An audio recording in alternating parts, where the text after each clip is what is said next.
Jadi lutut ini ternyata penopang tubuh kita yang sering kita hiraukan ya, kita sering abaikan ya.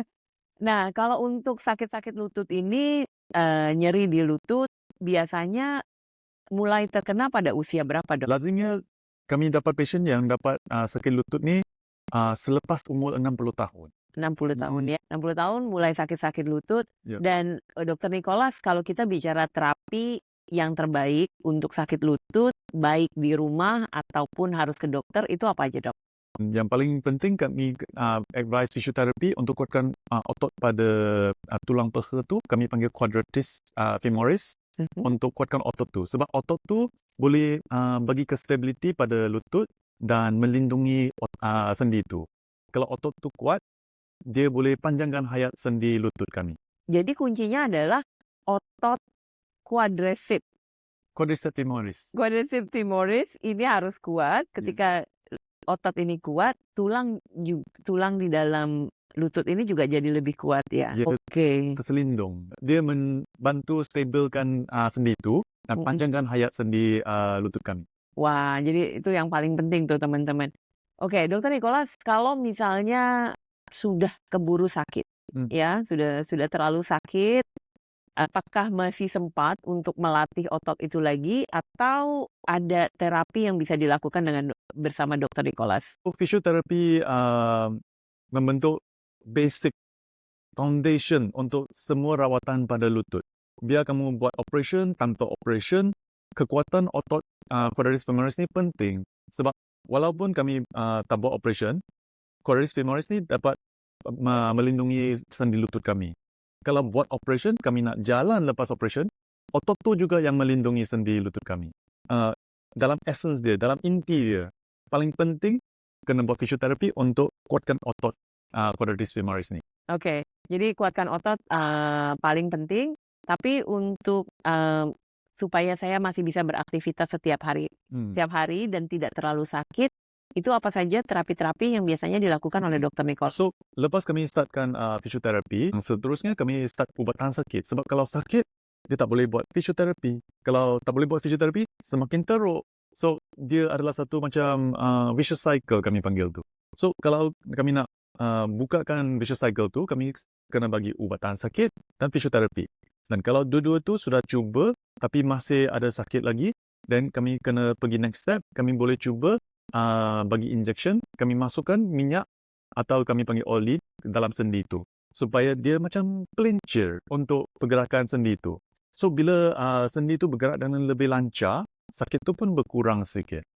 Dan kalau sudah cuba injection oli-oli tu masih sakit lagi, then kami akan pergi tahap seterusnya. Rawatan seterusnya kami akan bincang tentang pertukaran sendi. Dia macam tukar spare part dalam kereta. So kalau sendi sudah haus, then kami akan tukar sendi tu. Lepas kami tukar sendi tu, biasanya besi-besi yang dan cushion-cushion semua tu boleh bertahan lebih kurang 20 tahun. Dan kalau berjaga dengan baik, mungkin lebih daripada 20 tahun. Tapi ada segelintir pesakit yang mengalami sakit sendi ni, dia tak sesuai untuk buat operation. So, patient seperti yang ada masalah jantung, masalah stroke, masalah buah pinggang, ada risiko tinggi untuk buat operation ni, tak sesuai untuk buat operation besar ni, then kami akan showkan next procedure untuk tidurkan saraf pada sendi. So, kalau sendi itu sakit, biasanya sakitan tu hantar kepada otak melalui saraf-saraf. Untuk kurangkan sakit tu, kami boleh menidurkan saraf tu. Kalau saraf tu sudah tidur, sekurang-kurangnya patient tak akan rasa sakit. Yang ni dia tidak menyelesaikan masalah yang pada asasnya. Tapi, sekurang-kurangnya dia boleh kurangkan keseksaan pada patient.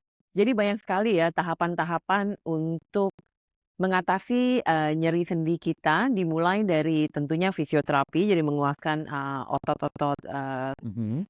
untuk melindungi si lutut itu sendiri. Jadi tadi untuk operasi penggantian lutut itu tadi dokter bilang itu bisa sampai 20 tahun dipakai lagi ya. Jadi kalau usia saya sekarang 70, bisa sampai umur 90, Ya. bisa dipakai lagi. Itu proses operasinya berapa lama dan sembuhnya berapa lama ya, Dok? Biasanya untuk operation tu, dia berlangsung lebih kurang 1 jam hingga 2 jam. untuk Oke. satu lutut. Mhm. Dan biasa prosesnya di UCSI Hospital, kami bagi masa 5 hari. 1 hari sebelum operation untuk kami cek-cek jantung, paru-paru sebab kami nak memastikan bahawa pasien kami selamat boleh menjalani operation nyaman. So, hari kedua tu hari operation. Lepas operation, pasien akan berehat di dalam ward, tunggu persembuhan. Hari ketiga tu ialah hari selepas operation, kami akan cek pasien. Sakit tu dikontrol ke tidak, kaki dia okey ke tidak, pendarahan dikontrol ke tidak. Kalau semua tu okey, then hari keempat tu kami start bagi pasien jalan. Kalau pasien ada yang lemah, sakit, so kami akan start training pasien, melatihkan pasien untuk berjalan balik. So, hari kelima, kami akan cek balik luka dia. Luka sama ada tu bersih, ada jangkitan kuman, ada masalah apa-apa ke, atau memang semua sempurna. So, untuk bagi pasien balik pada hari kelima biasanya, so kami ada 3 syarat. Yang pertama, luka dia kena bersih. Kedua, rogannya kena cantik, bersihnya saiz berpatutan, alignment lutut dia cantik. Dan ketiga, pasien boleh jalan. Jalan dengan lancar, sakit dia kurang. Okey? Dan pada tahap awal, kami biasa nak pasien jalan dengan tongkat yang berkaki 4, yang macam Ya, sidai baju. sidai baju Ya. untuk menjemur baju Ya. itu ya. Heeh. Sebab awal-awal operation, pasien masih rasa sakit. Walaupun bukan sakit sendi, dia sakit pada kulit yang tempat kami buat operation, kami potong. Okey. Memang akan sakit. So, ada kala kalau dia sakit, dia tak stable sangat. So, at least kami boleh sediakan tongkat. At least masa dia jalan, dia stable, tak mudah jatuh. Oke. Jadi sebetulnya prosesnya hanya 5 hari untuk penukaran lutut di Rumah Sakit UCSI bersama Dr. Nicholas, dan sebetulnya di hari keempat seharusnya sudah bisa jalan kembali ya. Ya.